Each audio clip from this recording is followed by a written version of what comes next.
Ready to trade in that tired old bubble bath? I'm in. What are we thinking? How about something with a little more? Dot ritual. Okay, I like where this is going. We're taking a deep dive into Japanese bathing rituals today. Now that's a deep dive I can get behind. And our guide for this journey is going to be How to Take a Japanese Bath by Leonard Koren. Published in '92, and then re-released with a second edition in 2018. Must be onto something good, right? It's honestly fascinating stuff. And the visuals alone, wow. Seriously, the pictures really add another layer to it. But before we get ahead of ourselves, let's be clear. About? This isn't just about, like, getting clean, right? No, not even close. In Japan, bathing, it's about achieving a state of purity. Purity. Like a sacred act, almost. Imagine a society where even just everyday dirt, it's not just something to be scrubbed away. It's seen as something you cleanse with reverence. Okay, now I'm really interested. So how does that philosophy, that reverence, actually play out in their bathing routine? Well, Koren keeps coming back to this two-part approach to the Japanese bath. 2 parts. Yeah, so they have a whole separate washing area. Wait, outside the tub? Exactly. Outside the tub. Interesting. Think of it like a pre-game ritual. Okay. You got to make sure you're completely clean before you even think about soaking in the tub. I've never heard of that. I had a friend who went to Japan and, well, let's just say she learned the hard way. What happened? She hopped in the bath, soap and all. Oh, no. Oh, yeah, let's just say she got a crash course in Japanese bathing etiquette. I bet.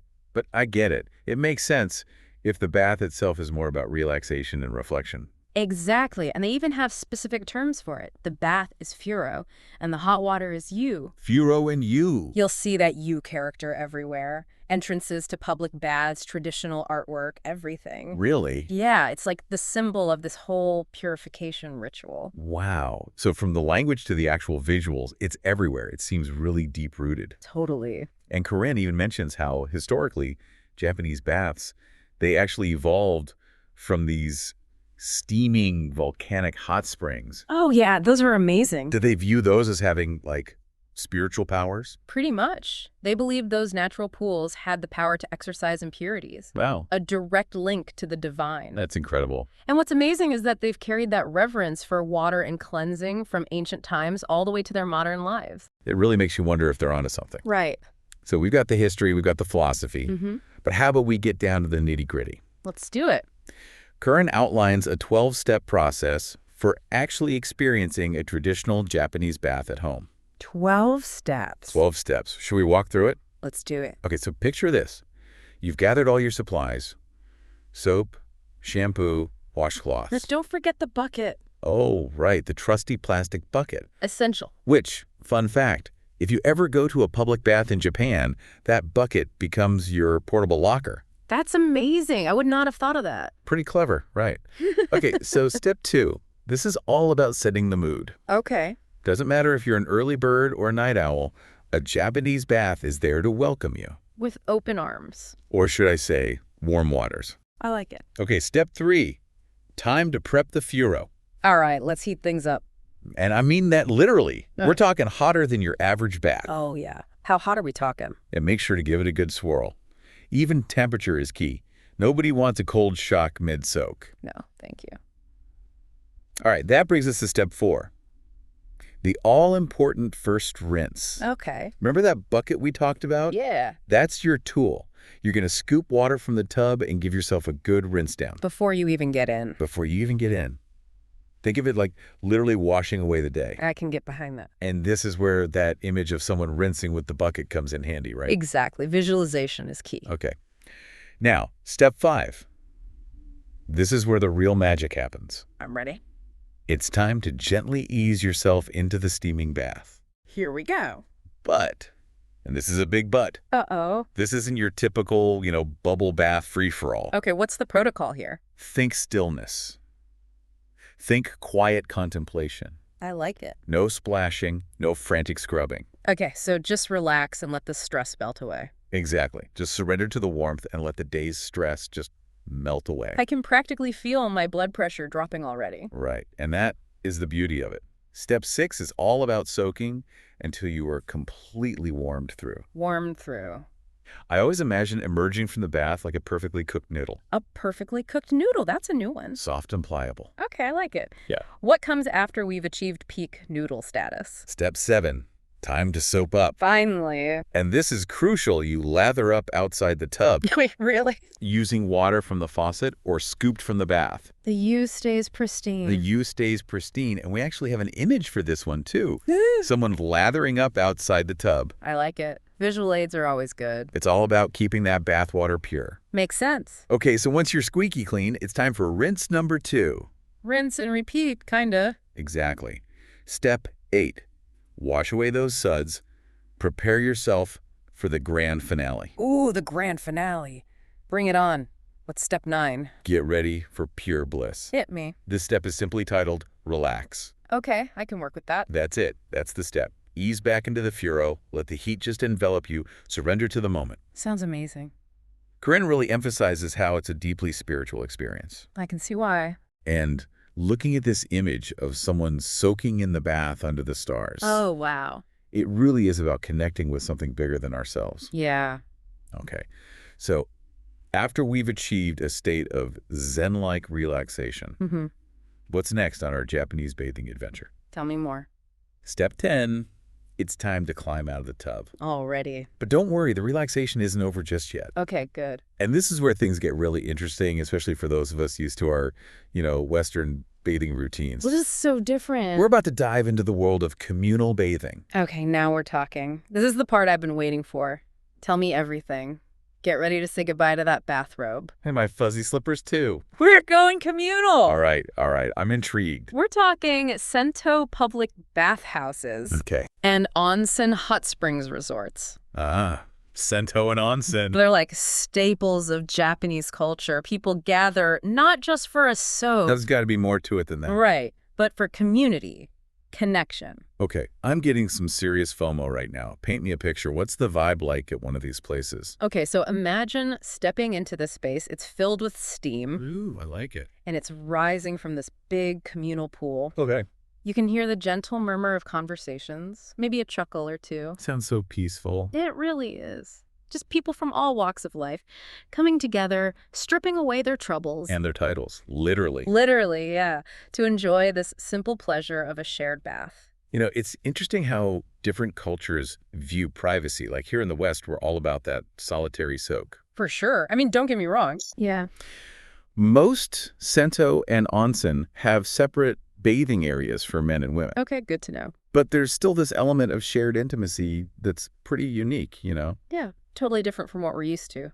Koren describes it as this really egalitarian experience. Egalitarian how? It's like social barriers just sort of dissolve in the warm water. I kind of love that. Right. Soaking away the stress and the social hierarchy all at once. Okay, but question. What about soap? Oh, that's a good question. Do they have, like, giant communal bottles of shampoo? That would be interesting. Right? No, everyone brings their own bathing supplies. Oh, okay. Remember all those pre-bath cleansing rituals? Yeah. That dedication to cleanliness? It plays a really big role in communal bathing etiquette. You're making sure that the shared water stays, pure and enjoyable for everyone. Makes sense. Consideration at its finest. Okay, so we've got our buckets, we've got our manners. Anything else we need to know about navigating the communal bathing scene? Well, if you find yourself at a mixed gender bath, Okay. which are less common, but still, Yeah, you're going to want to get familiar with the tanugi. the tanugui. It's this long, thin cotton cloth, What's it for? basically a multi-purpose modesty towel. Ah, right. That makes sense. Okay. So we're soaking in the communal bath, Yeah. catching up with friends, maybe even making a new friend or two. Sounds like a good time. What's next on our Japanese bathing agenda? So, step 11. It's time to start transitioning back to the outside world. Okay. But that doesn't mean the relaxation has to end. This is when you find a cozy little spot.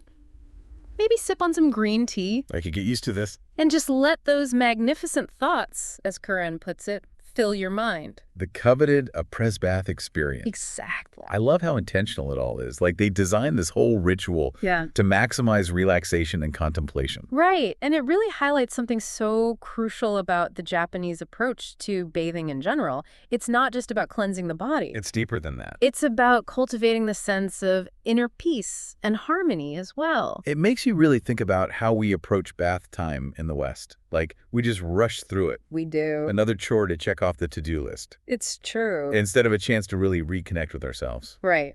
I think we could all learn a thing or two from the Japanese art of slowing down. Really savoring the moment. Definitely.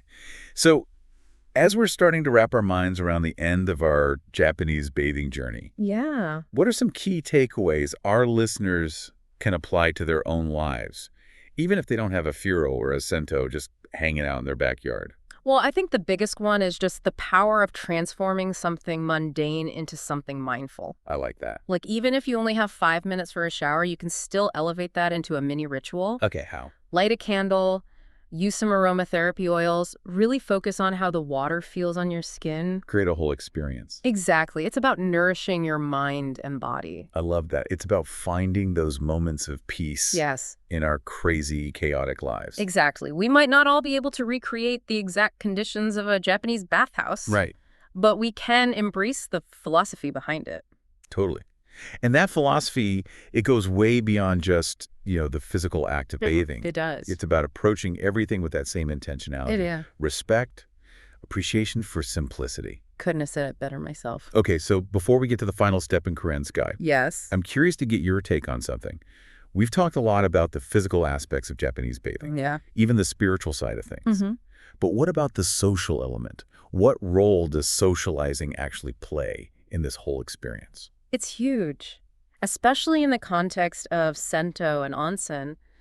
These places, they aren't just about getting clean. What are they about them? They're community hubs, places where people come to unwind, connect, strengthen those social bonds. It's like the modern-day equivalent of gathering around the village well. Exactly. It's about fostering that sense of community, belonging, which is so deeply ingrained in Japanese culture. I love that. And it's not even just about, idle chit-chat, is it? No, not at all. Koren talks about how bathhouses, they often become these spaces for sharing stories, exchanging news. Wow, really strengthening those social ties. Exactly. It's incredible how something as simple as a bath can be the catalyst for such rich social interaction. It really is. It makes you wonder if maybe we've lost something in our Western culture by compartmentalizing our lives so much. It's something to think about, that's for sure.